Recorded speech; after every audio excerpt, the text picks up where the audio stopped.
Part 1. You are going to hear a conversation between Angela and Mr. Ray.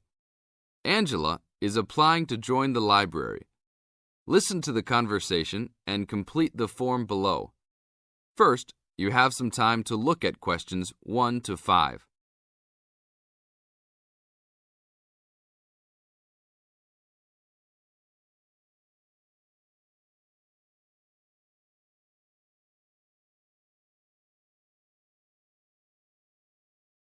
Now we shall begin. You should answer the questions as you listen, because you will never hear the recording a second time. Hello, how can I join the library? Well, you need to make an application. Would you like to do it now? Yes, if I can. One moment and I'll get the form. Now, I just need to ask you a few questions before you sign at the bottom. Okay. Your full name, please. Angela Mary Price. Price? Yes, that's right. Okay. And your address? Apartment 3, 86 Bridge Street, Pimlico. Bridge Street. That's just near here, isn't it? Yes, not very far. Good. So the postcode must be 2065, right? Yes, that's right. Now, your telephone number. I need both home and work if you have them. My home number is 8763-5142, and work is 8456-1307. Do you need anything else, like ID or something? Yes, your driver's license will do, if you have one. Right. It's easy to remember. I know it by heart. 4040AC. I'm afraid I'll also need to see it. Okay, here it is. Thanks. And your date of birth, please? 24 March 1981. Okay, thanks. That's the most important part completed. But if you don't mind, I'd also like to ask you a few questions for a survey we're conducting. Yes, that's okay. Now you have some time to read questions 6 to 10.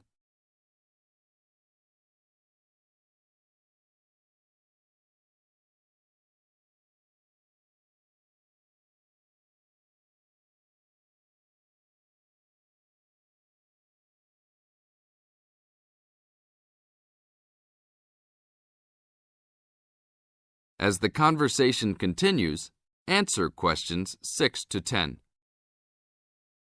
What kind of books do you like to read? Here's a list to look at. Oh, it varies from time to time, but I always like to relax and learn about other countries I might visit one day. I don't like anything too heavy or serious, unless it's about animals or the environment. I'm not really into sport very much. Anything else? Well, I do like entertaining at home. You know, dinner parties. So I suppose you'll have something for me in that line. The pictures in those books always make me hungry, although they never seem to turn out exactly as they look in the books. Fine. I think that's all I need now, except I need you to sign here on the application form. Oh, and I almost forgot. The membership fee is $20, which is refundable if you no longer stay a member. There you are. Do I sign at the bottom here? Yes, that's right. You can borrow books now if you wish, although your membership card won't be ready until next week. So if you want to borrow today, you can pick up your card when you return your first books. That's if you want to take some now. I think I will, but I'll have a look around first. Okay, take your time. That is the end of Part 1. You now have half a minute to check your answers.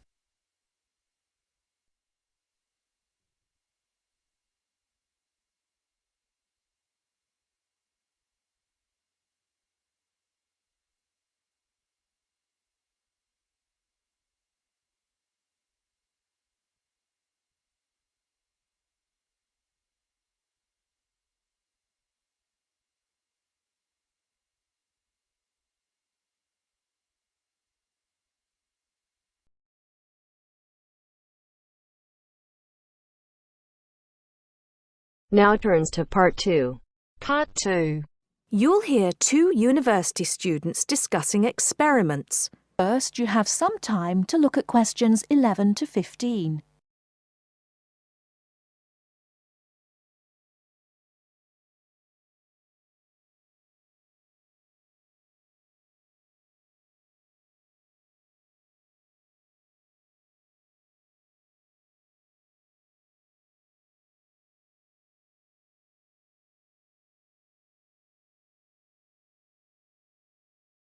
Now, listen carefully and answer questions 11 to 15. Hi, Al. Sorry to interrupt you when you're having your lunch, but I wanted to ask you a favour. Oh, sure, no problem. Sit down, Josie. I've finished anyway. What do you need? Well, I was wondering if I could ask you about the experiments we were talking about in the seminar the other day with Dr. Robinson. I'm doing my teaching practice on Thursday and Friday, and I'm a bit concerned about it. I wasn't entirely sure I understood them completely. If I don't understand them, then the pupils don't have any chance. You mean the ones to determine the speed of sound? Yes, that's right. Well, I think I understood the first one, but the second one was more complicated. Yes, that's true. Well, let's check what you thought of the first one, the one that you'll have to take the kids outside for. Okay, let me see. Well, you need to get two groups to stand exactly 200 metres apart on the playing fields, and one has a bell or a loudspeaker or some other loud sound source and a flag, and the other group has a stopwatch. Yes, although it doesn't have to be 200 meters. It's just that it makes the experiment easier the more distance between them. It depends on the space available. Right. And the idea is that one group raises the flag at exactly the same moment as they make a noise, and the other group starts the stopwatch when they see the flag and stops it when they hear the noise. That's it. And then you get them to do a simple calculation of velocity equals time divided by distance. Yeah, it's a bit low-tech and it's not very accurate, but they should be able to get within about 20% of the actual figure if they're reasonably careful. Before you hear the rest of the talk, you have some time to look at questions 16 to 20.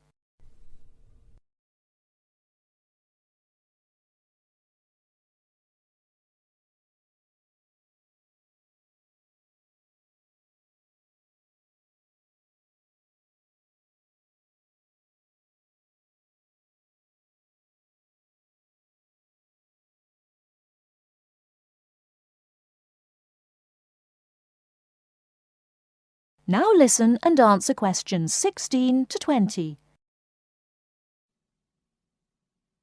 Okay, so I understand that. It's the other one, the one with the tube I was having a few problems with.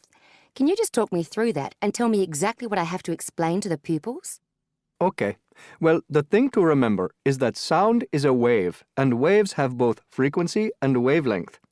You should start them off with exploring waves in water, and that'll introduce a few key concepts. Sound waves aren't exactly the same because they're compression waves, but it's more or less the same principle, at least for pupils at this level. I've got some ideas for that. So they understand wavelength and frequency, and then we move on to the experiment.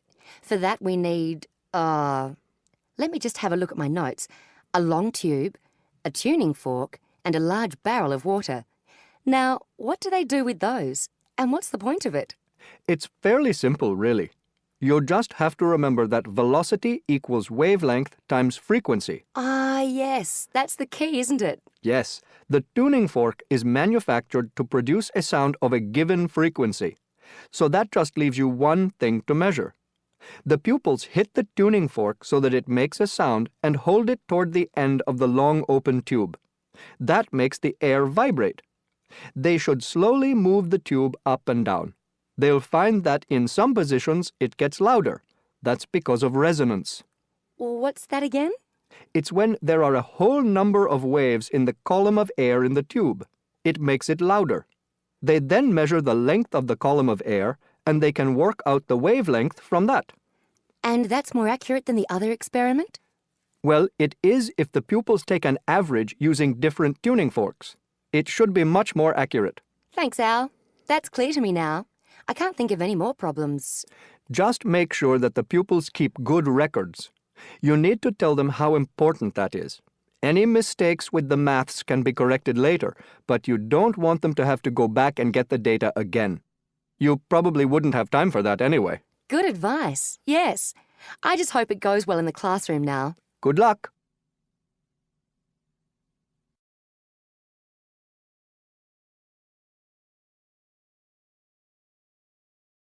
That is the end of part 2.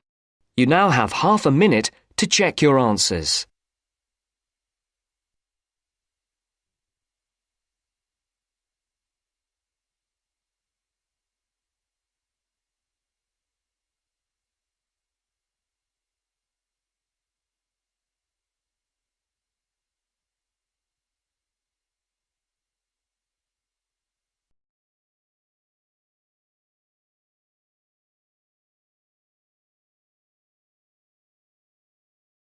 Now turns to Part 3.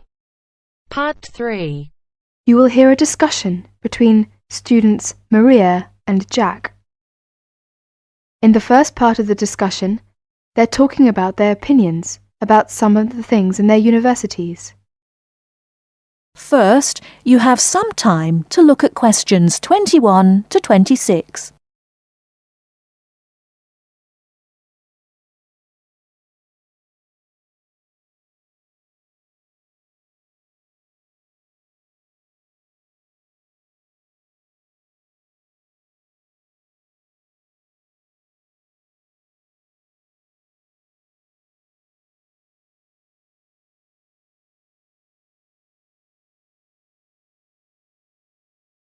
Now listen carefully and answer questions 21 to 26.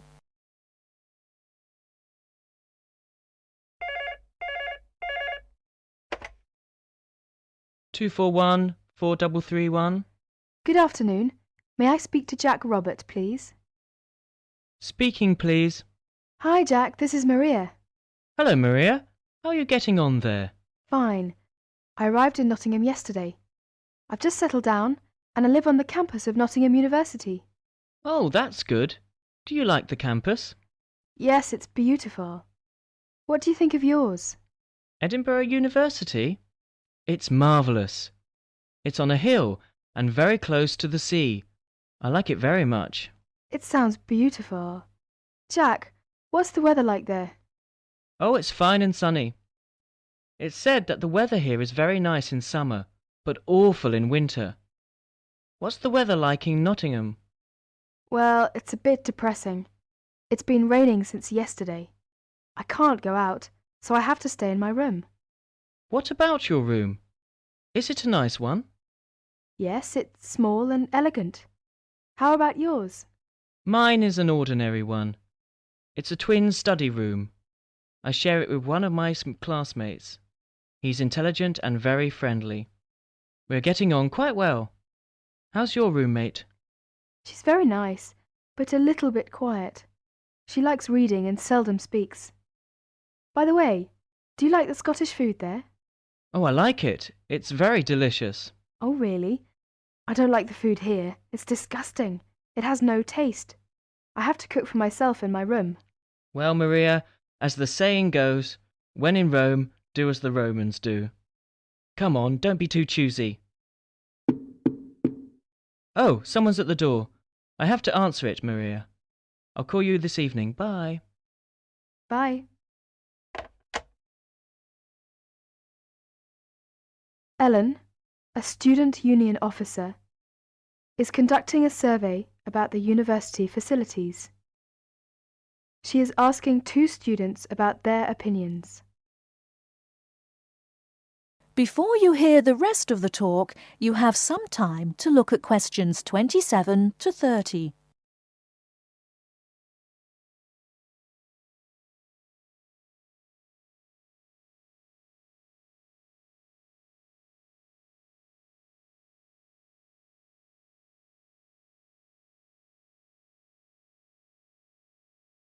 Now listen and answer questions 27 to 30. I'm Alan, and I work for the Student Union. Now, I'd like to hear your opinions about a few things in the university. We've asked for some volunteers to help us conduct this survey into how satisfied students are with the university facilities. First of all, let's take the lecture rooms.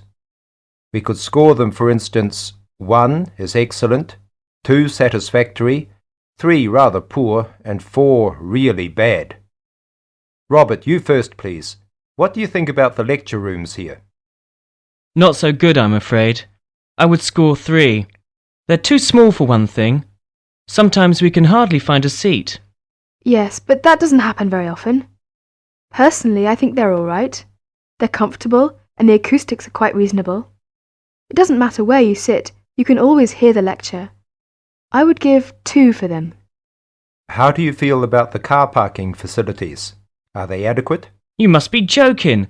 I can never find a car parking space when I need one, and when I finally do, it's a very long walk to the university's teaching building. I'd give it a 4. I'm afraid I also agree. We need more car parks urgently. This is perhaps one of the major shortcomings of this campus.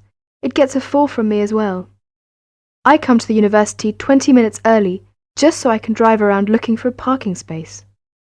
What about the computer centre then? I think it's first class. The software base contains a large selection of learning programs, language games, and word processing facilities. I would give a score of 1. I quite agree with you. It's very modern and also under the supervision of qualified staff who can offer help to us while we work, should we need them. Oh, good. Well, what do you think of the library facilities?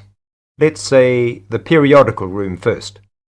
Well, I've scored that 3. I'm sorry to have to say, but, I think the room has poor lighting, and I'm disappointed about that. I've given it a score of 1. As far as I'm concerned, it's excellent and well stocked. Thank you, Robert and Mary. Now, let's turn to the photocopying facilities. I would give it a score of 2. Personally, I think it's all right and it's very helpful. Huh? I would score 3. I think it's too expensive for photocopying, and there are not enough machines. Sometimes we have to stand in a line. Okay. Now, let's talk about the... That is the end of part 3. You now have half a minute to check your answers.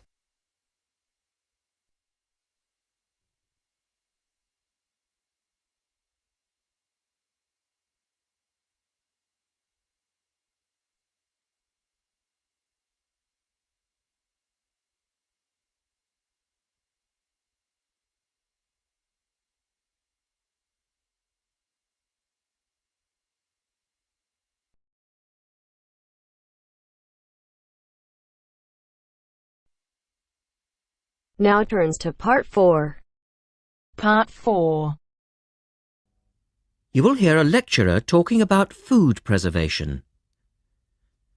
First, you have some time to look at questions 31 to 37.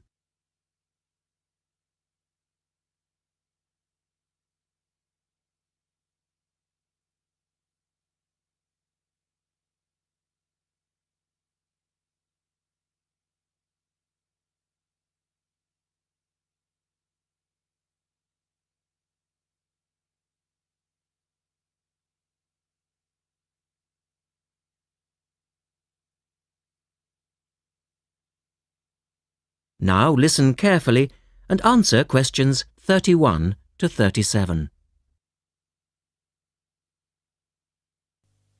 In today's lecture, I'd like to look at the topic of food preservation and start by asking the obvious question, why do we need to preserve food?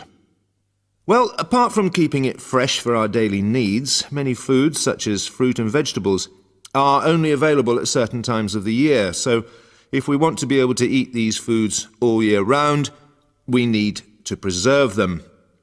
We also need to preserve food for export overseas to make sure that it doesn't perish in transit. And lastly, we need to be able to preserve food for when there are food shortages. There are a number of methods of preserving food which involve both high and low temperatures, chemicals, irradiation, and drying. Let's have a look at these in turn. In the 1870s, the French scientist Louis Pasteur showed that microorganisms in food could be destroyed by raising the temperature of the food, a process now known as pasteurization. This involves heating milk to just 65 degrees Celsius for 30 minutes. A new method, the ultra-high temperature, or UHT process, involves heating milk to 150 degrees Celsius for 3 seconds. The advantage of treating milk in this way is that it lasts much longer, though I tend to feel, and I'm sure many of you would agree, that taste is somewhat sacrificed in the UHT process. Tin cans were first used in the early 1800s to store and preserve food. Just as they are now, the cans were tin-plated steel containers, and the process had the advantage of being cost-effective. Unfortunately, however, there were many early cases of food poisoning because the canning process was not fully understood at that stage. We now know the exact temperature and length of time each food needs for proper preservation, which has greatly reduced the risk of food poisoning. People living in cold climates often preserve food by burying it in the snow, and the Romans knew all about the advantages of packing food in ice. But for most people, this was not an option until the invention of the refrigerator in 1834. Today, however, refrigeration is the most important means of preserving food because the food stays fresh without needing to be treated. However, refrigeration requires an electricity supply, and unfortunately, if the power goes off, so does the food.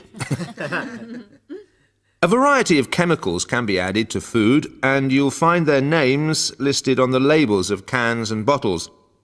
Salt is probably the oldest of all the chemical preservatives and was used by many ancient civilizations for many years. Sugar also acts as a preservative and is used to preserve jams in much the same way that vinegar is used to pickle foods. Chemical preservatives are effective, but they do not suit all foods, and the processes involved are time-consuming. Another method of preserving food is by drying it. Most foods are 75% to 90% water, so if you remove the water, the microorganisms simply can't survive. When food is dried, it not only lasts a long time, but it also becomes much lighter, which is a big advantage, as this makes it cheap to store.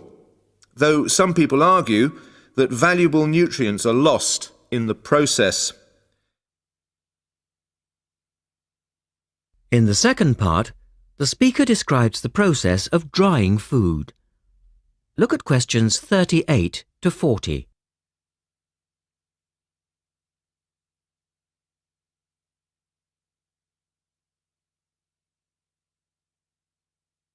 Now listen carefully and label the diagram. Early methods for drying food involved cutting it into strips and hanging it in the sun or over fires. But there are now a number of more modern methods which involve the use of recent technology. One of these is known as roller drying, and it's a highly effective way of making dried foods from liquids, such as soup. Have a look at this diagram to see how it works. Well, first of all, the hot soup is poured in at one end here. The liquid spreads to form a thin layer on a heated belt. The liquid dries as it moves along. By the time it reaches the end of the belt, all the water has evaporated, leaving only dry powder. A blade then scrapes the dried material off the roller and captures it in powder form. All you have to do is add boiling water, and you have your hot soup back again, ready to drink. Another method is called freeze drying, and for those of you who still remember... That is the end of part 4. You now have half a minute to check your answers.